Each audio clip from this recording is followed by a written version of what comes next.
Hi everyone, this is Kanika, and in this video we are going to discuss about internet and web services and its role in information system. So there are two terms. First one is internet and second is web services. So talking about internet, we all know what internet is, and we have already discussed about intranet and internet in our video of information system. So internet, we can say that it is a network formed by linking millions of computers together. So any computer can connect and communicate with any other computer in internet, right? So internet, we can say that it is a network which is formed by linking millions of computers together. Since we all know about internet, so we won't be talking about internet in this video. We will be focusing on web service. So what is a web service?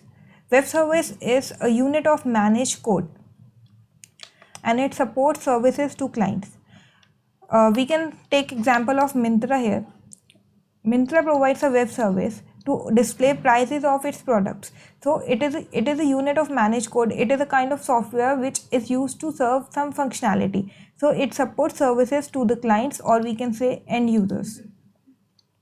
Right. So it is a unit of managed code and it supports services to the client or end users. Like in case of Myntra, we saw that it offers a web service to display the prices of products.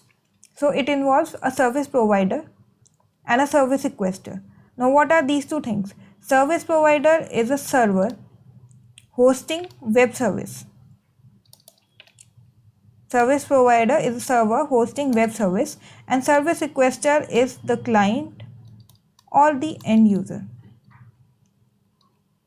So we have a service requester which will request for the web service, right? So this is a service requester. So this is our client, and we have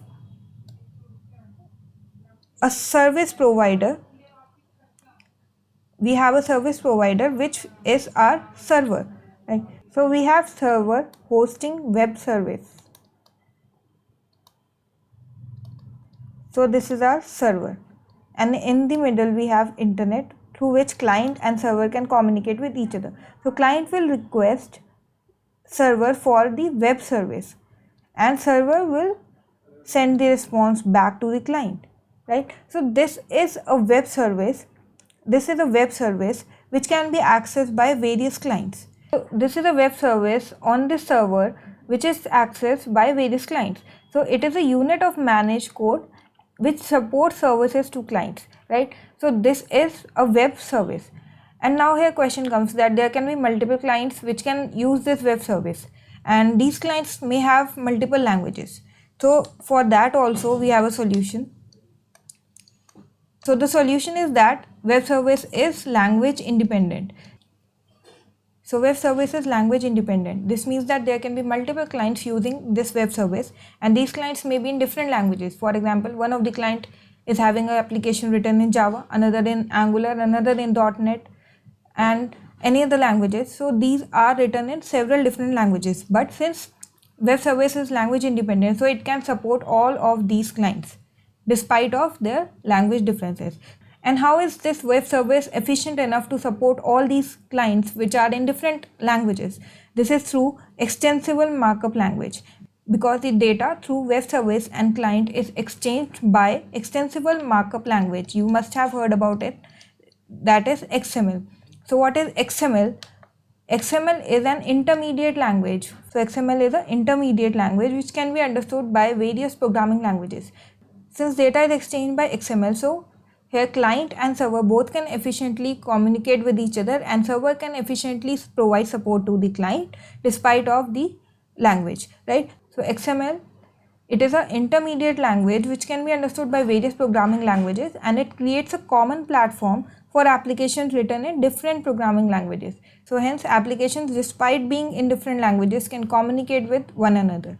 So this is the advantage of extensible markup language. So till now we have understood what is a web service, and it has client and server, and how client and server can interact with each other, and how data is exchanged between client and server, right? So this is all about the web service and what is the role of internet and web services in information system. So we now know about internet, we now know about web service.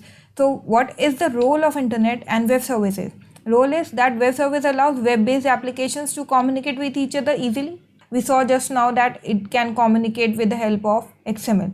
So this can communicate easily. So this involves communication with low cost. So now web-based applications through web service can communicate with each other very easily. So it increases the productivity and flexibility, right? And it also provides reusability because a web service can be used by multiple clients. So this is all about internet and web services in information system. So I hope you have understood it. Thanks for watching. See you in the next video. Bye for now.